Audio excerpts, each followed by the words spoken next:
अब गांधी जी के बारे में आप विशेष तौर से जिसे हम नई तालीम कहते हैं, गांधी जी ने खुद तो इसे नई तालीम नहीं बताया, लेकिन हमने इसे नई तालीम की संज्ञा दी है, इसका नाम दिया है।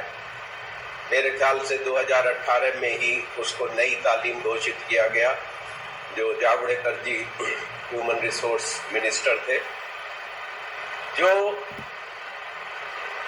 तालीम के बारे में एजुकेशन जिसका पॉपुलर शब्द है, उसमें गांधी जी ने कहा था कि नॉलेज और वर्क दोनों इकट्ठे जो है वो एजुकेशन में आते हैं। एजुकेशन का मतलब ये नहीं है कि ट्रांसफर ऑफ नॉलेज मियरली, उसके साथ साथ काम के द्वारा ज्ञान प्राप्ति होनी चाहिए, वो सही एजुकेशन या शिक्षा है। पहली बात तो अब उसमें गांधी जी के अनुसार शिक्षा में 3 मुख्य बातें आती हैं। एजुकेशन में सिर्फ ट्रांसफर ऑफ नॉलेज नहीं है, बल्कि फिजिकल, इंटेलेक्चुअल और मॉरल तीनों प्रकार का पर्सनालिटी डेवलपमेंट है। उसमें फिजिकल डेवलपमेंट भी और इंटेलेक्चुअल बौद्धिक डेवलपमेंट भी और मॉरल या नैतिक डेवलपमेंट भी होना चाहिए। और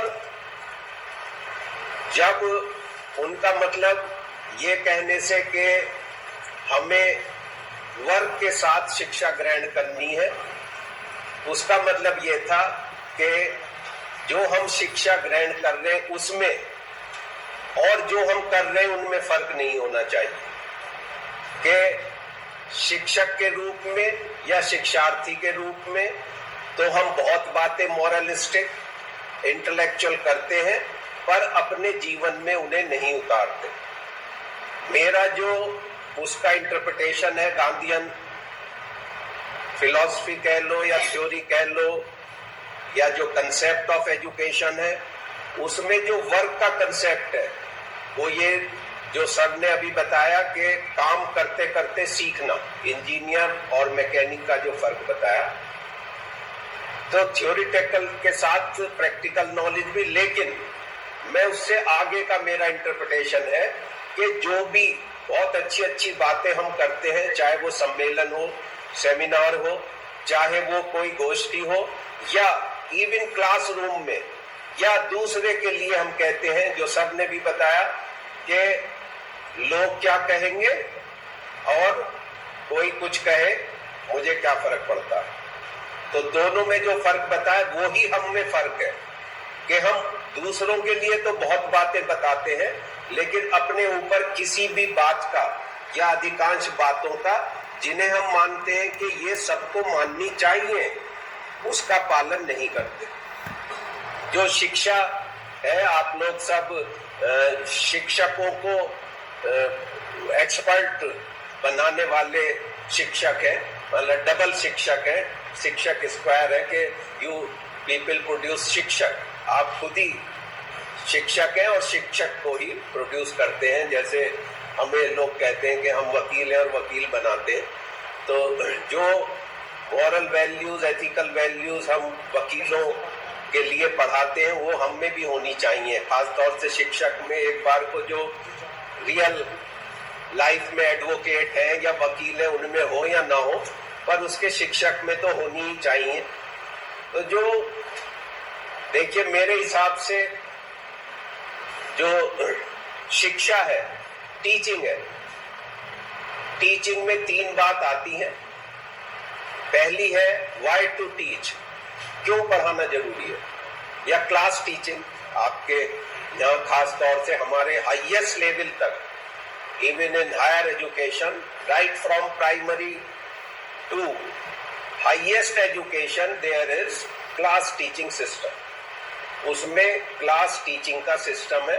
अमेरिकन जो तरीका है टीचिंग का वो यहाँ नहीं है। हमने ब्रिटिश तरीका अपनाया हुआ है। ब्रिटेन में भी हाइब्रिड सिस्टम है, क्लास टीचिंग प्लस अदर जो डिजिटल कॉरेस्पॉन्डेंस है, ऑनलाइन ऑफलाइन दोनों तरह की, और फेस टू फेस तीनों तरह की बातें वहां। हमारे यहाँ बेसिक है क्लास टीचिंग। क्लास टीचिंग क्यों होनी चाहिए?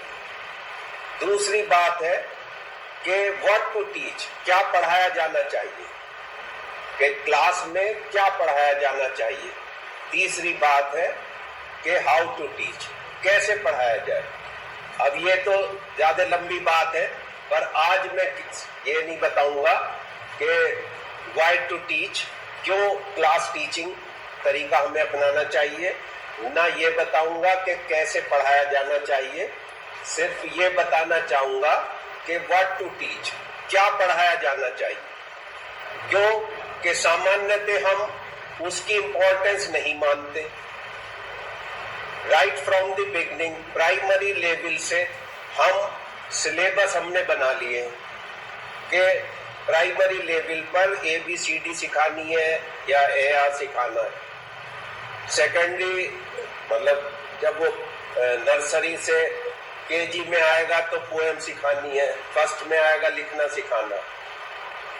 पर असली बात है जो गांधी जी ने कहा कि education is for physical, intellectual and moral upliftment, moral, physical, intellectual development. तो हम उसका फिजिकल डेवलपमेंट केवल बचपन से ही और आखिर तक, जो सर ने इंजीनियर की अभी बात बताई, कि उसे सब केवल उस जो सब्जेक्ट मान लिया उसका, और धीरे धीरे सब्जेक्ट रेस्ट्रिक्ट होता जाता है कि शुरू में वो सब बातें पढ़ रहा है बच्चा, 9th में और रेस्ट्रिक्शन, फिर 11th में और उसका लिमिटेड हो जाता है। लेकिन उसमें लिमिटेड हम इसलिए कर रहे हैं कि उसमें एक्सट्रीम नॉलेज उसे प्राप्त हो, पर वो भी नहीं हो रही। हम MA में एक ही सब्जेक्ट रह जाता है, BA में 3 होते हैं, इंटर में 5 होते हैं, हाई स्कूल में 6-7 होते हैं। तो हम आगे फिर PhD एक टॉपिक पे करता है, पर उसमें भी उसकी कोई एक्सपर्टीज नहीं है। वो PhD की बात ही नहीं बता सकता। क्यों कि उसने करी नहीं, उसके मन मस्तिष्क में नहीं है वो चीज। केवल फिजिकल एजुकेशन से भी और नीचे डिग्री के लिए कर रहा है। फिजिकल एजुकेशन भी इतनी खराब नहीं है। जो इंजीनियर है अगर उसे टेक्नोलॉजी पूरी आती है, जो डॉक्टर है उसे अपना काम आता है, जो मिस्त्री है उसे आता है, वो भी इतना खराब नहीं है। पर उससे भी खराब स्थिति में हम 70 सालों में पहुंच गए हैं कि हम सिर्फ डिग्री के लिए ही काम कर रहे हैं, और उसी डिग्री पे हम नौकरी चाहते हैं। फिर कहते हैं अनएम्प्लॉयमेंट है, तो अनएम्प्लॉयमेंट तो होगा ही। और सरकारी नौकरी हम इसीलिए चाहते हैं, जो सर ने बताया कि रेस्पॉन्सिबिलिटी एंड अकाउंटेबिलिटी, कि रेस्पॉन्सिबिलिटी है और उसके साथ अकाउंटेबिलिटी। ये बड़ी ही, मैं कहता हूं, बेइज्जती की बात है कि टीचर की अकाउंटेबिलिटी हो। इससे बुरी बात नहीं हो सकती। टीचर के लिए ये यहीं पर नर्क है अगर टीचर की भी अकाउंटेबिलिटी होगी। पर ये स्थिति यहाँ पैदा हो गई जो मॉरलिटी और ड्यूटी और सेक्रीफाइस का देश है, जहाँ और बातें भी जो हमारी एंसेस्ट्रल जो पुरानी बातें हैं उन्हें हम फिर से लाने की कोशिश कर रहे हैं, चाहे वो मातृभाषा हो, मातृभूमि हो, या माता हो, या सर ने पॉल्यूशन और पॉपुलेशन और पॉवर्टी। तो कोई पॉवर्टी घटने के बजाय बढ़ रही है, पॉपुलेशन अच्छे आदमियों की घट रही है, खराब की बढ़ रही है। खराब माने जो कैपेबल नहीं है अपने आप को समाज में अपना उत्थान करने में, अपना डेवलपमेंट करने में कैपेबल नहीं है। जो गवर्नमेंट रिसोर्सेज हैं वो कितने हो सकते हैं कि वो कितने लोगों की मदद करें। अब ये जो सोशलिस्टिक वेलफेयर स्टेट का कंसेप्ट है, उसमें बहुत ज्यादा ऑनेस्टी, डिसिप्लिन और सिंसियरिटी की जरूरत है। हम सरकार को तो मदद करेंगे नहीं, हम न टैक्स देंगे, न डिसिप्लिन करेंगे, न सड़क पे न घर में। जो आपने क्रुएल्टी अगेंस्ट वुमेन का बताया, ये सारी बातें कि हम घर में तो क्रुएल्टी करेंगे और बाहर भाषण करेंगे, तो ये जो हमारे व्यवहार और सोच, आचार विचार में और सोच में फर्क है। मैं ये कहता हूं, जो मैंने बताया आपको कि व्हाट टू टीच, हम कैरिकुलम पढ़ाते हैं up to the highest level, primary से हाईएस्ट। कोई क्लास आपके यहाँ मॉरल एथिकल की होती है? किसी भी कैरिकुलम में कोई moral preaching, ethical preaching, ethical education, moral education, sincerity, honesty, इसकी कोई क्लास है क्या? हमने कभी इस बात पे जोर दिया कि हमारा बिहेवियर किसके साथ कैसा होना चाहिए? क्या हमने डिसिप्लिन की कोई क्लास है? या बच्चों ने कभी कहा नहीं सर डिसिप्लिन की क्लास लो? हर मैडम ने एक बार पिछले साल मुझे बताया कि ये प्रोफेशनल एथिक्स पे कोई सेमिनार कराना चाहते हैं, तो मैंने कहा बहुत अच्छी बात है, तो एथिक्स तो जरूरी है। खास तौर से हम उसे हमारे लॉ में पढ़ाया जाता, professional ethics, ethics for professionals. Ethics में ये सिखाया जाता है that there is no need of anti controller, कोई सुपरवाइजरी अथॉरिटी की जरूरत नहीं है, दैट इज एथिक्स। अगर हमें किसी सुपरविजन की, किसी अथॉरिटी की, किसी कंट्रोलर की, किसी रेगुलेटर की जरूरत है, तो हम में एथिक्स है ही नहीं। इसलिए मेरे लिए बहुत अफसोस की बात है कि टीचर के लिए अकाउंटेबिलिटी सरकार की तरफ से लागू की जा रही है। मुझे मेरे साथी टीचर जो इंटर कॉलेज में बताते हैं कि सुबह प्रेयर के टाइम सेल्फी देनी है, पहले तो अंगूठा या वो था, फिर एक स्पेशल मोबाइल आए विद जीपीएस, के टीचर जनरली ये करते थे कि कॉलेज में अटेंडेंस लगा के सुबह चले गए और फिर शाम को आके जो भी कोई डिजिटल या अंगूठे या आंख वाली अटेंडेंस है, तो अब वो आ गया उसका जीपीएस वाला मोबाइल, सरकार नहीं दिया उन्हें कि उसका पता चल जाएगा एक घर में है, बेगमपुल पे, आबुलैन पे है या एनएस कॉलेज में। अब उससे भी नहीं काम चला, तो अब सुबह अटेंडेंस विद सेल्फी, दोपहर को रेसिस के टाइम अटेंडेंस विद सेल्फी, छुट्टी के टाइम अटेंडेंस विद सेल्फी। और सेंट्रल स्कूल में मेरे जानने वाले हर घंटे या 2 बार दिन में उन्हें पूरा ऑनलाइन डिटेल भेजनी है कि आज क्या कराया, रेसिस से पहले फर्स्ट पीरियड में, तो उससे भी ये पता चल गया कि इस समय ये इस पे बैठा हुआ है कंप्यूटर। जहां आप तो टीचर्स एजुकेशन से संबंधित हैं, पर मैं एक सामान्य बात करता हूं कि ये हमने लगा रखे हैं दो, ये इसीलिए कि बड़े लोगों को हम ध्यान रखें, हालांकि गांधी जी का नहीं लगा रखा कहीं है? नहीं, ये तो फोटो है केवल, ये आज के लिए है, ये परमानेंट है दोनों। तो जब तक हम ये नहीं करेंगे कि अपने, अब गांधी जी के बारे में तो मैंने बताया कि मैं 50-100 घंटे बोल सकता हूं, पर यहाँ टाइम लिमिटेड है, 2 अक्टूबर को भी बताऊंगा कुछ। लेकिन ये सारे दुनिया, अगर माननीय प्रधानमंत्री जी की जो भी दुनिया भर में इज्जत है, उसका 99% हिस्सा और श्रेय गांधी जी को जाता है। अगर कहीं भी आज तक पिछले 6 साल में अगर मोदी जी ने बिना गांधी का रेफरेंस दिए अगर अपना भाषण शुरू कराओ तो मुझे आप बता देना। और चाहे यूनाइटेड नेशंस हो, चाहे दुनिया का कोई प्लेटफॉर्म, और उन्हीं नीतियों पे सारी दुनिया चली है। और सारी दुनिया में जितनी भी इस समय समरसता है और जितनी भी पीस है, वायलेंस की कमी है वो सिर्फ इसलिए है कि आज भी दुनिया भर में काफी लोग गांधी जी को मानते हुए उनके अनुसार चलते हैं। ये हमने कितनी रिसर्च गांधी पे करी है अपने यूनिवर्सिटी में, पीएचडी, कितने सिलेबस में गांधी है। ये रविन्द्रनाथ टैगोर है, कितने सिलेबस में है।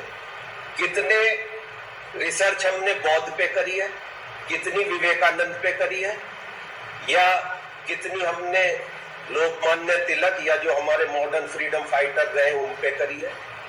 तो हमारी टेंडेंसी खत्म हो गई उनको मानने की जिन्हें दुनिया मान रही है। आज दुनिया मान रही है जो जिन्होंने गांधी जी को नहीं देखा। मैं नेहरू ऑनवर्ल्ड मैंने सबको देखा है, सिर्फ गांधी जी को नहीं देखा। लेकिन मेरे गांव में गांधी जी गए थे तो मैं उसी से बहुत प्रभावित हूं कि मेरे गांव हसनपुर गढ़ रोड पे है, वो गढ़गंगा गए थे मेरठ से, तो वहाँ हसनपुर होते हुए गए। मेरे बड़े भाई हैं, उन्होंने देखा है, तो मैं उन्हें देख के ही गांधी मान लेता हूँ, क्योंकि वो मेरे से 100 गुने गांधीयन है।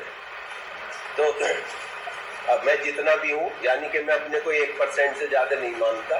तो गांधी का जो मार्टिन लूथर किंग, जो एक क्रूसेडर, जो एक क्रांतिकारी नॉन वायलेंट नेता अमेरिका का, ब्लैक्स के जो उनका फ्रीडम और उसके लिए लड़ा है, उसने नहीं देखा। नेल्सन मंडेला ने नहीं देखा। नेल्सन मंडेला सालों जेल में रहे पर वायलेंस नहीं एक्सेप्ट करी उन्होंने, नॉन वायलेंस से ही काम किया। 1959 में मार्टिन लूथर किंग इंडिया आए थे। जब वो पालम एयरपोर्ट पे उतरे, उन्होंने कहा कि मैं लगभग सारे कंट्री में जा चुका हूं, वहां मैं यात्री की तरह आता हूं और यहां मैं तीर्थ यात्री की तरह आता हूं। इट इज ए पिलग्रिमेज, मेरे लिए तीर्थ यात्रा हिंदुस्तान में आना, वो सिर्फ गांधी की वजह से, किसी और की वजह से नहीं। तो गांधी जी को मैं ये कहता हूं कि सिर्फ ये कि एजुकेशन दे रहे हैं, वो पेपर एजुकेशन, वो ट्रांसफर ऑफ नॉलेज नहीं है। जो इफेक्टिव टीचिंग है, that is not merely communication, जो टीचर और गुरु का फर्क है। अगर कभी आप टीचिंग मेथोडोलॉजी कह लो उसे मॉडर्न सेंस में, या इफेक्टिव टीचिंग पे कभी मौका देंगे तो मैं बताऊंगा ये जो हाईएस्ट लेवल ऑफ टीचिंग है, दैट इज ट्रांसमिशन। मिसमराइज कर दो बच्चों को कि उसके दिमाग में जाता रहे, आंखों से कान से उसके दिमाग में जाए बाहर। हमने एक्सपेरिमेंट करे हैं, मैं पहले ही बता दूं आपको, मैं करनी कथनी में फर्क नहीं करता, वही बात बता रहा हूं जो करी है। जो इतना उसको बिल्कुल मंत्र मुग्ध कर दो कि वो सोचे ही ना कहीं की, और ट्रांसमिट होगा। जैसे कंप्यूटर में होता ना, एक बटन दबाते ही जो है 100 GB चली जाती है, ऐसे ही पूरा का पूरा उसके दिमाग में चला जाएगा, जिंदगी भर भूलेगा नहीं। हम नहीं भूले, हमारे टीचर्स ने में कैपेसिटी थी ट्रांसमिशन की, हम नहीं भूले आज तक। 50-45 साल हो गए जब क्लास में पढ़ते थे, सन 78 तक पढ़े, उसके बाद नौकरी करी। तो 5 साल जो खास तौर से LLB LLM के एक लेक्चर याद है आज। तो वो इफेक्टिव टीचिंग का मतलब ये है। और टीचर और गुरु में भी फर्क है। टीचर जो है वो नॉलेज देता है, अगर इफेक्टिव टीचर है तो वो उसको, जो मियर टीचर है जो सैलरी के लिए, तनख्वाह के लिए और इस वैसे काम कर रहा है कि नौकरी मिल गई सरकारी में, प्राइवेट में तो कोई नहीं जा रहा। प्राइवेट के लिए कोई कंपटीशन नहीं है, क्यों कि वहां काम करना, पर वहां हरेसमेंट भी है, वहां काम टीचर से अलग 90% करने। मैं 1-2 प्राइवेट यूनिवर्सिटीज में गया तो उन्होंने मुझे ऑफर किया, मैं 1-8 हफ्ते काम करा, मैं छोड़ गया। मैंने कहा यहाँ बच्चे नहीं, पहली बात तो दीवारों को बता नहीं है बात, जो 50 साल में सीखा है वो बताएं किसे। तो हम तो मर गए, अगर बता कोई सुनने लायक ही नहीं है तो हमारी तो डेथ हो गई, क्योंकि कोई शरीर का क्या करना है, इस शरीर को देख के किसी को क्या करना, जब कोई सुनने को ही तैयार नहीं। तो मैं तो हफ्ते 10 दिन में कई जगह से मना कर आया। तो ये जो टीचिंग में, एक तो सिंपल टीचिंग है, मैं उन्हें नॉन टीचिंग टीचर्स कहता हूं कि उनसे टीचिंग के अलावा कुछ भी काम करा दो, पर टीचिंग की एक क्लास देते ही उन पे वज्रपात होना, उनकी तौबा। क्यों? उनकी गलती नहीं है। वो ये जो सेल्फ फाइनेंस इंस्टीट्यूशन है, मैं इसलिए शेयर करना चाह रहा हूं आपके साथ कि जो नहीं आप लोगों को पता होगा, जो आए मेरे साथी सेल्फ फाइनेंस से, वो एक्सपीरियंस अपना जनरली नहीं भी बताते, उन पे जो है अपनी उनकी लिमिटेशन से, कंस्ट्रेंट से।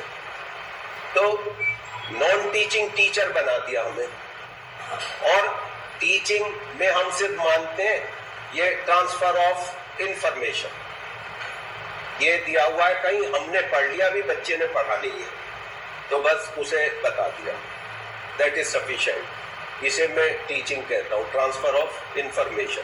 जो इफेक्टिव टीचिंग है that is transfer of knowledge. और जो गुरु और टीचर में क्या फर्क है? वो गुरु मीन्स गाइड, जो आपका डेस्टिनेशन बताता है, टीचर नहीं बताता डेस्टिनेशन। टीचर आपको केवल इंफॉर्मेशन, या अच्छा टीचर नॉलेज, या अच्छा टीचर आपको ट्रांसमिट करते, पर गुरु जो है वो आपका गाइड है, इंस्पिरेशन है, आपका जो डेस्टिनेशन है वो बनता है गुरु से।